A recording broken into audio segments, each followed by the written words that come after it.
These days, I'm always wary when a franchise announces a new project. The reboots, the spin-offs, the hero transitions.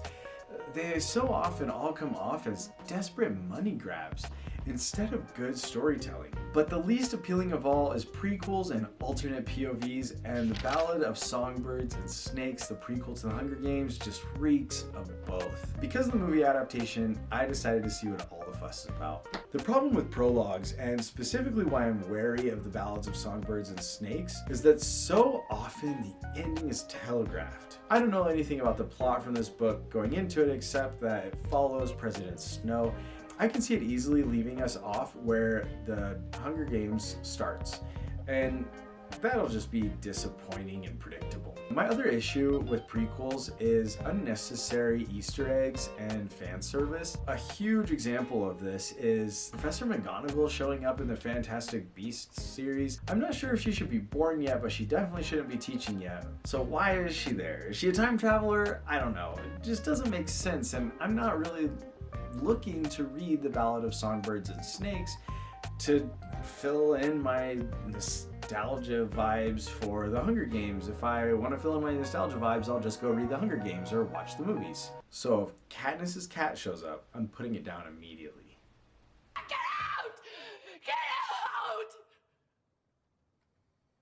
out! As for alternate POVs, they're just always a little weird, and especially this one. I mean, it takes place in President Snow's head, the king of creep and cringe, and you want me to enjoy being inside of his head? I don't know, I'm skeptical, but I am encouraged by the quick turnaround into a movie adaptation. I'm guessing that means it's gotta have some kind of value to it. Okay, fine, I'll just go ahead and read it. Wish me luck. May the odds be ever in your favor. Okay, rapid fire impressions. I enjoyed being in Snow's head more than I did in Katniss's head. I felt descriptions were lacking. I imagined Snow as President Snow from the original movies for a lot of the book, even though he's a teenager. A lot of his schoolmates blurred together and I couldn't really picture most of them, and sometimes locations felt lacking. I'd often fill in details with darkness or some kind of generic background. The Easter eggs were tasteful, only a few felt out of place. The one that felt the most forced was the inclusion of Flickerman's relation, the news guy, especially when he was totally horrible at his job. But really my issue was the character, and I would have had an issue with that character even if he wasn't an Easter egg. Now I want to do a bit of a comparison between the original and the prequel. Like I said, it was easier to be in Snow's head than it was in Katniss's. He was still young, just like Katniss. However, his voice had a different, like a wiser, maybe more informed tone to it.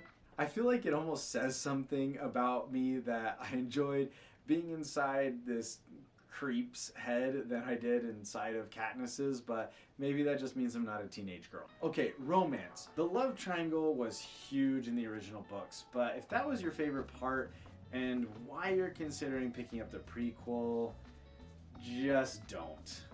It's just not that kind of book. Characters.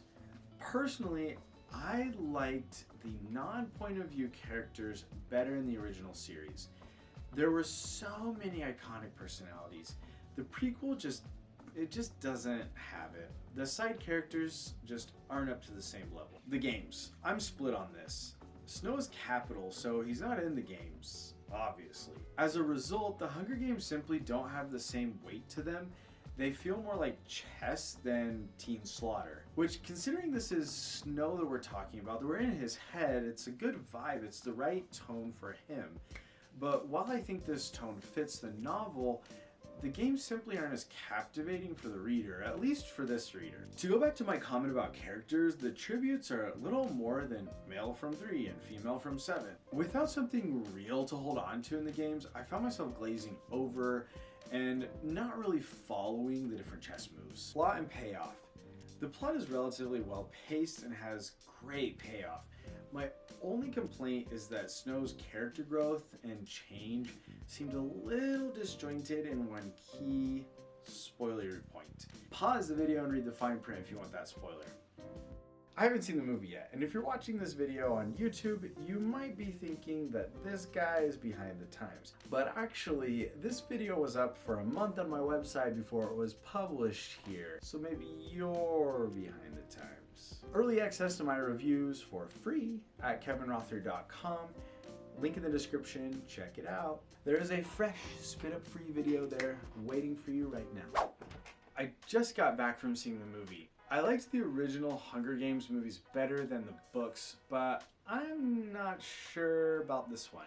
I felt more connected to the side characters in the Songbirds movie than in the book, which was a huge plus, and I could see the setting much better. I mean, for obvious reasons.